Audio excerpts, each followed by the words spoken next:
Story, same facts, and they sound completely different. Like, one sounds like the company is doing amazingly, and one sounds like they're on the verge of collapse. How is that possible? Which company? A tech company from my stellar tech background research. Article 1 says software pioneer posts record growth in challenging climate. Article 2 says tech firms' gains mask deep structural vulnerabilities. Same company, same quarter, same numbers. Welcome to English Media. What you're holding is the most important skill gap between advanced English and truly fluent English. Reading critically, understanding not just what is being said, but how it is being said and why. Hello, everyone. Episode 27 of The Speak Bench. 3 episodes left. Today, English in the media. How to read, watch, and listen to English media like a native. I'm Jack, and I'm confused by these 2 newspapers. Let's figure out why. First, how English media is organized. There are broadly 2 types of print and online news. Quality press, newspapers like the New York Times, The Guardian, the Financial Times, The Economist. Their language is measured, precise, formal, uses complex vocabulary. And then there's the tabloid press, more sensational, more emotional, simpler vocabulary, bigger headlines, more dramatic language. And then there's everything in between. Digital outlets, blogs, social media, specialist publications. Each register is different, and a fluent English reader recognizes the register immediately and adjusts how critically they read. So the headline, Software Pioneer Posts Record Growth, that sounds like quality press, more neutral, more professional? Yes, pioneer is slightly celebratory, but the sentence is factual. Record growth, data-based claim, in challenging climate, acknowledges context, measured. And tech firms' gains mask deep structural vulnerabilities. Mask is the key word. Mask implies deliberate concealment. It suggests the company is hiding something. Structural vulnerabilities is alarming language. Deep adds severity. This headline is not neutral. It's interpretive. It's telling you how to feel about the facts. But both articles are describing the same quarterly results. Yes, and that is media literacy. Understanding that the choice of language is the argument. The facts are often the same. What varies is the framing. Let's talk about headline language specifically. English headlines have their own grammar rules. They use present tense for recent past events. They drop articles, the, a, an. They use compressed vocabulary. Like, Prime Minister announces tax reform, not the Prime Minister has announced a tax reform. Exactly. Present tense announces even though it already happened.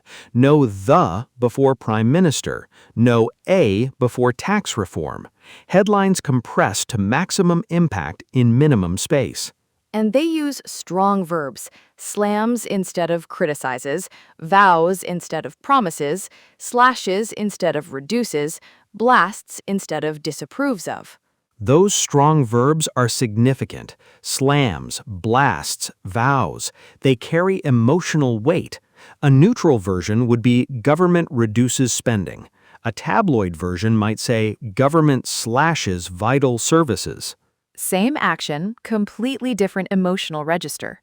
And that emotional difference is bias. Not necessarily dishonest, but perspective.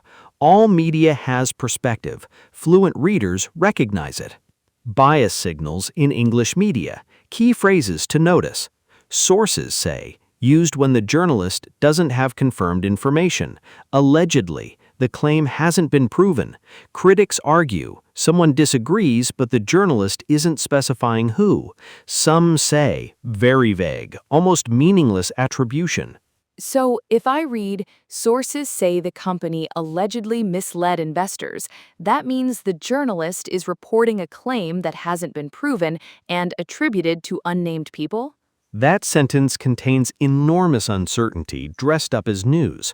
Sources say, anonymous, allegedly, unproven. The verb mislead carries strong negative connotation even with allegedly attached. A careful reader notices all three signals. What about positive bias, like the Pioneer headline? Positive framing bias, words like pioneer, innovative, resilient, robust, strategic, these are not neutral descriptions. Pioneer implies leadership and vision. A neutral version would simply be company or organization. Resilient implies strength against adversity. Robust implies health and reliability. So, the software pioneer posted record growth. The word pioneer is already telling me how to see this company before I read a single fact? That's exactly it. You've understood media bias in one sentence. The adjective before the noun tells you everything about the publication's relationship with the subject. Now, vocabulary of media and journalism, words you'll encounter constantly in English news. Go. Report, to state something as fact. Claim, to assert something, implies some doubt.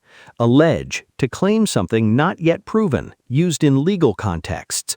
Confirm, the source has verified it.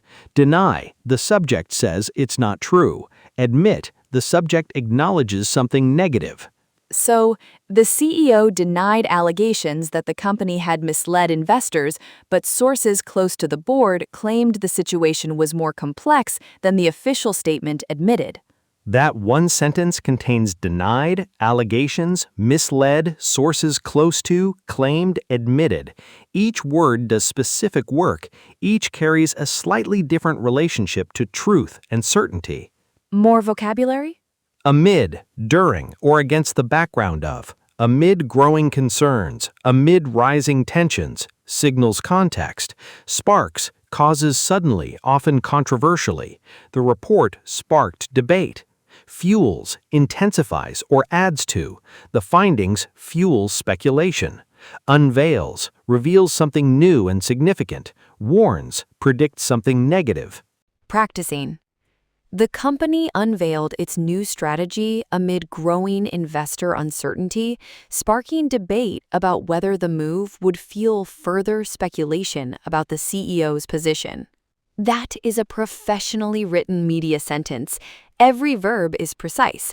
Amid positions the context. Unveiled signals newness. Sparked signals consequence. Fuel signals intensification.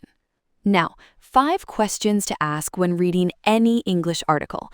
These make you a critical reader, not just a consumer. Ready. What are they? 1. Who published this, and what is their known perspective? A financial newspaper and a left-leaning newspaper will describe this same economic policy completely differently. 2.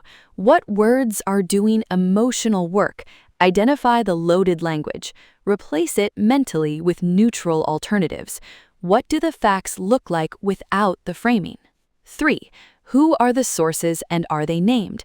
Anonymous sources, industry insiders, sources close to, these carry far less weight than named verifiable experts. 4. What is not being said? Every article makes choices about what to include and exclude. The absence of certain facts is as significant as the presence of others. 5. What action does this article want me to take? Worry, invest, vote, be angry. Understanding the intended emotional outcome reveals the article's purpose. Let me apply this to my 2 articles. Article 1. Software Pioneer posts record growth, published by a business news outlet that covers tech positively. Loaded word, pioneer. Sources, mostly company statements. What's missing? No mention of competitor performance for context. Intended emotion, confidence. And Article 2? Continuing. Tech firms' gains mask deep structural vulnerabilities, published by a financial analysis outlet. Loaded words, mask, deep, vulnerabilities. Sources, unnamed industry analysts. What's missing? No growth figures contextualized against sector peers. Intended emotion, caution, concern. You've just done a full critical media analysis in English. That is C1 in action. Listeners, if today's episode is giving you tools to read English media more confidently, please like and subscribe. And the challenge this week? Find a headline, rewrite it in neutral language, comment both versions, we reply to everyone. Jack, can I tell you something about what I'm looking forward to teaching at the university? Warmly, please. This, exactly this, media literacy. Because the students who will come to me, many of them will be using English in professional contexts, reading reports, processing news, making decisions based on information in English. And if they can't read critically, if they take every headline at face value, they're at a disadvantage. Because language isn't neutral, even when it looks neutral. Even when it looks neutral. And that is one of the most important things I've ever taught. The words people choose, in news, in business, in politics, in everyday conversation, those choices reveal everything. What they believe, what they want you to believe, what they're afraid of. Quietly. That's what the Speak Bench has been teaching since episode 1. Not just words, but what words do. Warmly. Yes, exactly that. Phone buzzing, checking it. Grace, I have an email from Stellar Tech's legal team. Alert. What does it say? Reading, voice changing slightly. They've flagged a clause in the implementation timeline section of the contract. They want to renegotiate. They're proposing a 45-day extension to the initial deployment phase, and they want a price adjustment to reflect the extended timeline. Understanding the stakes. How long do you have? 48 hours to respond. David says I'm leading the response call. Harrison and Cole's position is that the contract terms were agreed and should be honored, but Stellar Tech is a $2 million client. To listeners, building. And that is episode 28, Negotiation English. How to hold a position, how to make concessions without losing ground, how to find the language that gets both parties to yes. Jack has 48 hours, and next Tuesday, we prepare him. To listeners, steady. 3 episodes left. This one matters. The negotiation, whatever comes after, and then episode 30. Come back for all of them. Challenge. Your challenge. Find an English headline and rewrite it in neutral language. Share both in the comments. We reply to every single one. I'm Jack from the Speak Bench, where real conversations meet real English. And I'm Grace. 3 episodes left. See you next Tuesday. Goodbye, everyone. Final. Goodbye. And read critically. Every word someone chooses is a choice they made.